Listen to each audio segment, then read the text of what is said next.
주님께서 여러분과 함께 또한 그대와 함께 요한이 전한 거룩한 복음입니다. 주님 영광 받으소서. 그때 예수님께서 갈릴레아 호수 곧 티베리아스 호수 건너편으로 가셨는데 많은 군중이 그분을 따라갔다. 그분께서 병자들에게 일으키신 표징들을 보았기 때문이다. 예수님께서는 산에 오르시어 제자들과 함께 그곳에 앉으셨다. 마침 유다인들의 축제인 파스카가 가까운 때였다. 예수님께서는 눈을 드시어 많은 군중이 당신께 오는 것을 보시고 필립보에게 저 사람들이 먹을 빵을 우리가 어디에서 살 수 있겠느냐 하고 물으셨다. 이는 필립보를 시험해 보려고 하신 말씀이다. 그분께서는 당신이 하시려는 일을 이미 잘 알고 계셨다. 필립보가 예수님께 대답하였다. 저마다 조금씩이라도 받아먹게 하자면 200데나리온어치 빵으로도 충분하지 않겠습니다. 그때 제자들 가운데 하나인 시몬 베드로의 동생 안드레아가 예수님께 말하였다. 여기 보리빵 5개와 물고기 2마리를 가진 아이가 있습니다만 저렇게 많은 사람에게 이것이 무슨 소용이 있겠습니까? 그러자 예수님께서 사람들을 자리 잡게 하여라 하고 이르셨다. 그곳에는 풀이 많았다. 그리하여 사람들이 자리를 잡았는데 장정만도 그 수가 5,000명쯤 되었다. 예수님께서는 빵을 손에 들고 감사를 드리신 다음 자리를 잡은 이들에게 나누어 주셨다. 물고기도 그렇게 하시어 사람들이 원하는 대로 주셨다. 그들이 배불리 먹은 다음에 예수님께서는 제자들에게 버려지는 것이 없도록 남은 조각을 모아라 하고 말씀하셨다. 그래서 그들이 모았더니 사람들이 보리빵 5개를 먹고 남긴 조각으로 12광주리가 가득 찼다. 사람들은 예수님께서 일으키신 표징을 보고 이분은 정말 세상에 오시기로 되어 있는 그 예언자시다 하고 말하였다. 예수님께서는 그들이 와서 당신을 억지로 모셔다가 임금으로 삼으려 한다는 것을 아시고 혼자서 다시 산으로 물러가셨다. 주님의 말씀입니다. 그리스도님 찬미합니다. 앉으십시오. 찬미 예수님. 예, 신부님이 미사 시작하면서 말씀하셨듯이 이제 4일 뒤 있으면은 이제 저는 오산성당 파견을 마치고 이제 제 출신 본당으로 돌아가게 됩니다. 그래서 파견을 마치면서 이렇게 한번 그동안 시간들을 처음부터 이렇게 한번 되돌아 봤습니다. 그래서 이제 제가 느꼈던 것들을 이렇게 잠깐 나누면서 강론을 시작할까 합니다. 처음에 6월 중순쯤에 학교에서 이제 제가 오산성당으로 파견을 간다는 것을 알게 되었습니다. 좀 많은 걱정이 됐습니다. 과연 신부님은 어떤 분이신지도 잘 모르고 또 난생 처음으로 저를 아시는 분이 아무도 없는 곳에 가서 생활을 해야 된다는 생각에 많은 걱정과 두려움이 다가왔습니다. 그래서 학교에서 신부님을 아는 신학생들을 찾아가서 물어보았습니다. 신부님은 어떤 분이시냐? 아, 정말 좋으신 분이라고. 형은 편하게 있다 올 거라고. 이렇게만 얘기를 하는 것이었습니다. 정확하게 신부님의 성격이나 신부님의 라이프 스타일을 얘기해 주는 게 아니라 그냥 누구나 뻔히 할 수 있는 얘기를 해줬기 때문에 좀처럼 감을 잡을 수가 없었습니다. 그러다가 시험이 끝나고 학부 1학년을 데리고 제가 이제 미리네 성지를 연수를 갔었습니다. 그때 이제 평택 데리고 신부님들이 사제 성화에 날 때 거기 미리네 성지에 잠깐 들리셨는데 제가 신학생들하고 작업을 나가기 전에 신부님들이 계속 오시길래 지금 만나서 인사를 드려야겠다 했는데 만나지를 못했습니다. 그래서 저는 그냥 어쩔 수 없지 하고 그냥 작업을 하고 그 다음날 이제 그래도 파견을 가기 전에 신부님한테 전화를 드려야 되기 때문에 전화를 드렸습니다. 신부님, 저 이병인 안브로시오 부재입니다. 이번에 파견 나가게 되었습니다. 그러니까 신부님이 그래. 너 어제 미린에 있었다면서.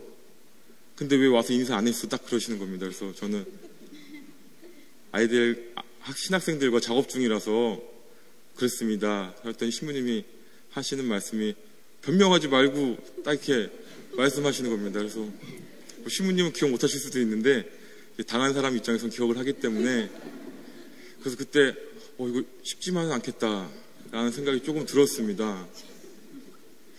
그래서 이제 성당에 와서도 이제 신부님에 대한 좀 그런 어려움이 그때 좀 느껴져가지고 와서도 처음에는 신부님 대하는 게 어려웠습니다. 그래서 신부님도 느끼실지 모르겠지만 처음엔 제가 좀 이렇게 딱딱하게, 좀 몸이 굳어가지고 신부님을 딱딱하게 대했던 것 같습니다.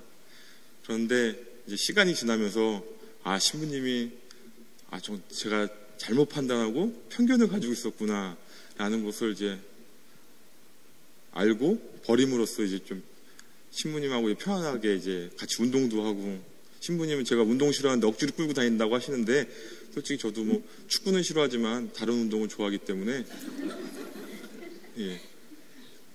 신부님이 좋아서 같이 함께 한 거라는 거 좀 알아주셨으면 좋을 것 같습니다.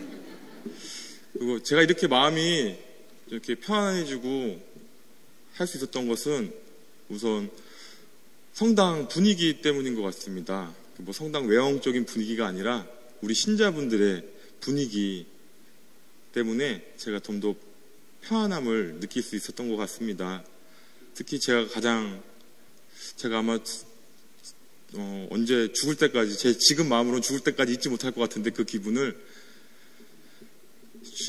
우리 신자분들이 주님의 기도할 때 전 신자가, 미사에 나오고 참석할 전 신자가 다 같이 손을 잡고 주님의 기도를 바치는 모습과, 또 평화의 인사할 때 신부님이 성당의 한 반을 이렇게 돌아다니시면서 하고, 또 신자분들도 아주 기쁘게 주변에 계신 신자분들과 이렇게 평화 인사 나누는 모습을 보면서 정말 따뜻하다, 이게 진짜 가족이구나 라는 생각을 성당 다니면서 처음 해봤던 것 같습니다.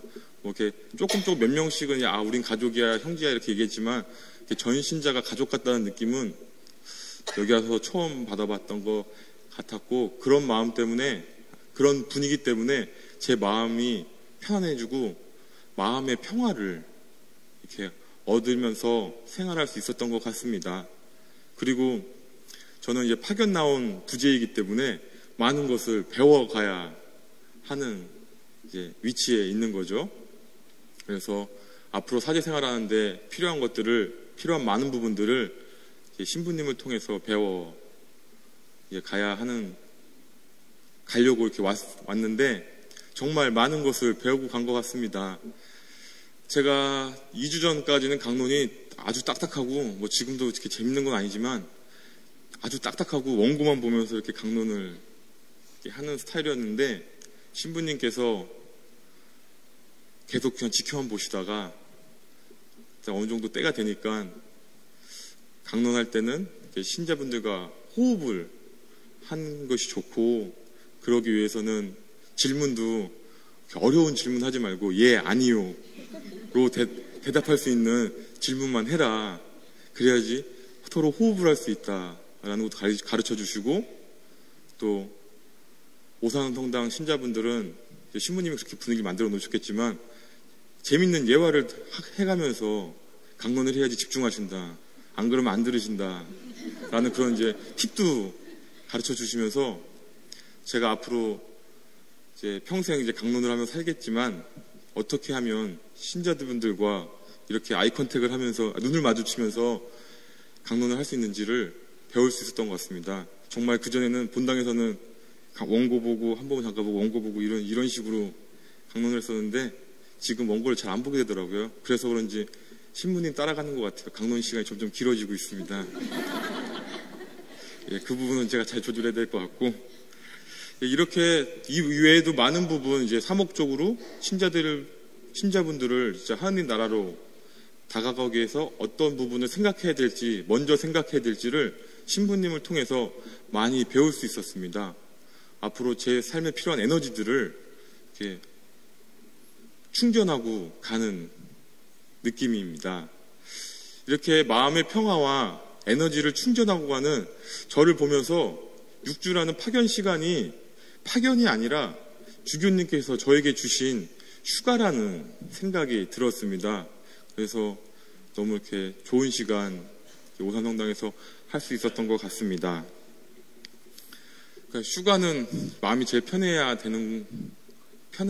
그러니까 휴가 가시더라도 가족분들과 어디 갈까 이렇게 싸우지 마시고 항상 이렇게 다수결의 원칙에 의해서 많은 분이 가자고 하는 쪽으로 가셔서 즐겁고 행복한 시간 휴가 보내시길 바랍니다. 오늘 복음에서 예수님께서는 제자들과 많은 군중들에게 마음의 평화를 주고 계십니다. 제자들은 어떻게 하면 이 많은 군중들을 배불리 먹일 수 있을까라는 고민에 빠져 있고, 그리고 군중들은 이거 배가 고픈데 예수님을 계속 따라다녀야 하는 건가, 아니면 집에 가서 배를 채울까 하는 고민에 빠져 있습니다. 이런 그들에게 예수님께서는 빵 5개와 물고기 2마리로 하느님께 감사의 기도를 올리신 다음에 배불리 먹여주십니다. 그러므로 그런 고민들을 없애버리시고 마음의 평화를 얻게 해주고 계십니다. 예수님께서 오늘 복음을 통해서 저에게 주시는 것은 마음의 평화만 주신다는 것을 전해주시는 것이 아니라 다른 것도 더 중요한 부분을 전해주고 계십니다. 이 부분은 제가 지금부터 이제 마더 데레사 수녀님 얘기를 해드릴 건데, 이 얘기를 들으시면 더 쉽게 다가올 것 같습니다. 마더 데레사 수녀님은 다들 아시죠? 예, 그분 모르시는 분은 없을 거예요.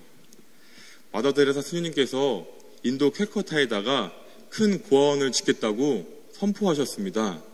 그러자 많은 사람들이 큰 고아원을 짓기 위해서는 막대한 돈이 필요하기 때문에 하지 말라고 권유하였습니다.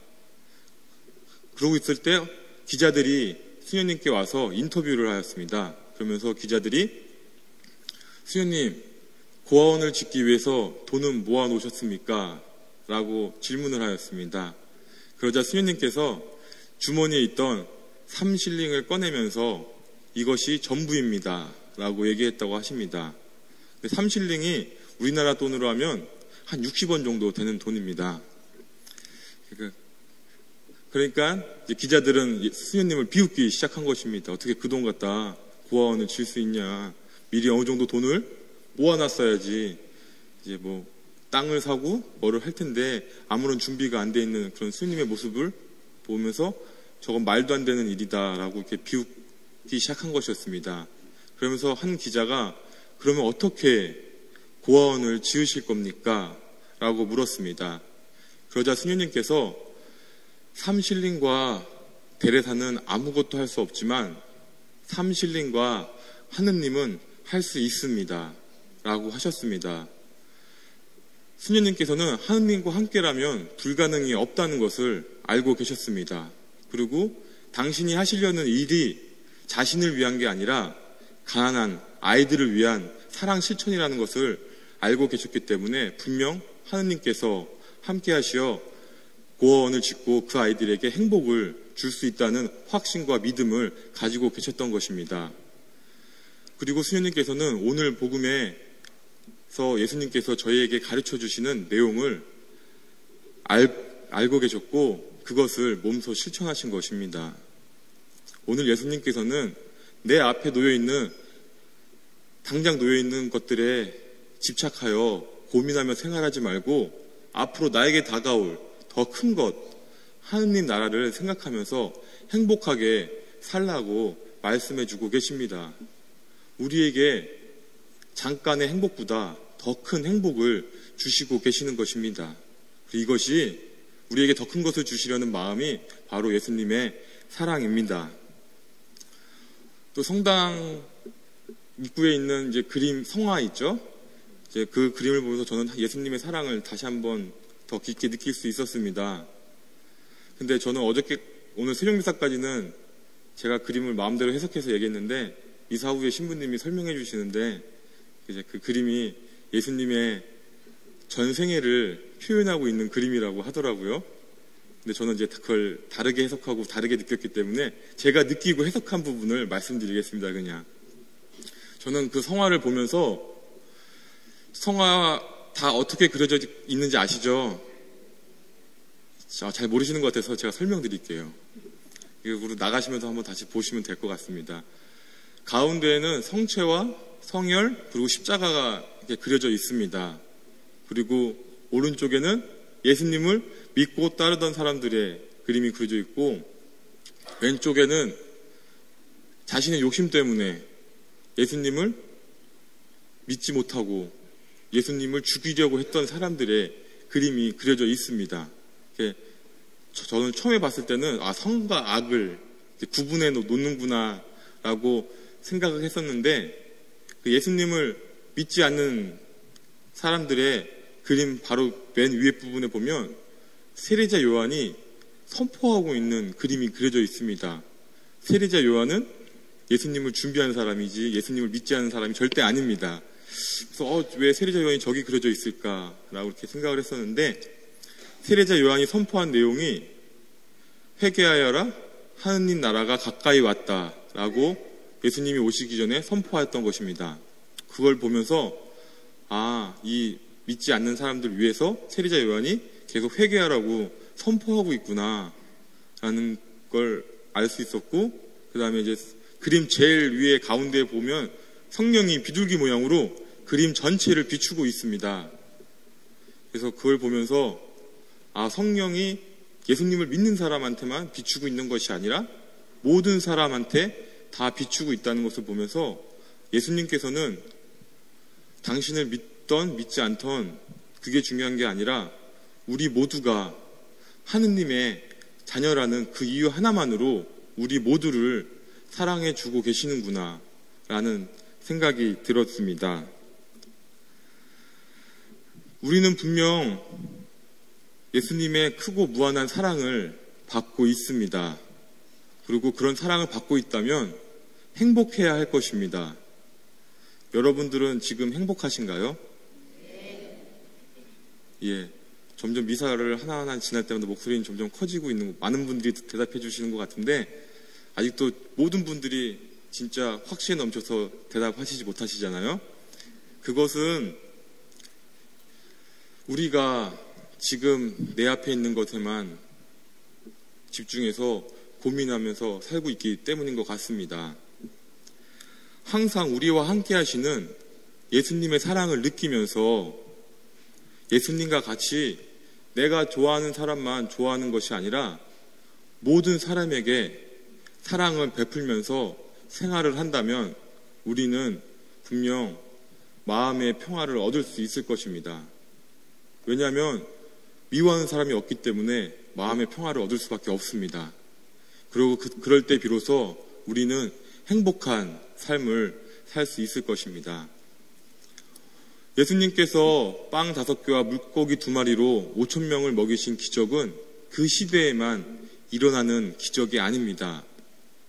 오늘날에도 그분을 믿고 그 말씀대로 실천하려는 사람들에게 언제든지 일어날 수 있는 기적이라는 것을 마음속에 담아두시고 예수님과 함께 하느님께 한 발자국씩 더 나아가는 오산성당 신자분들 되시길 바랍니다.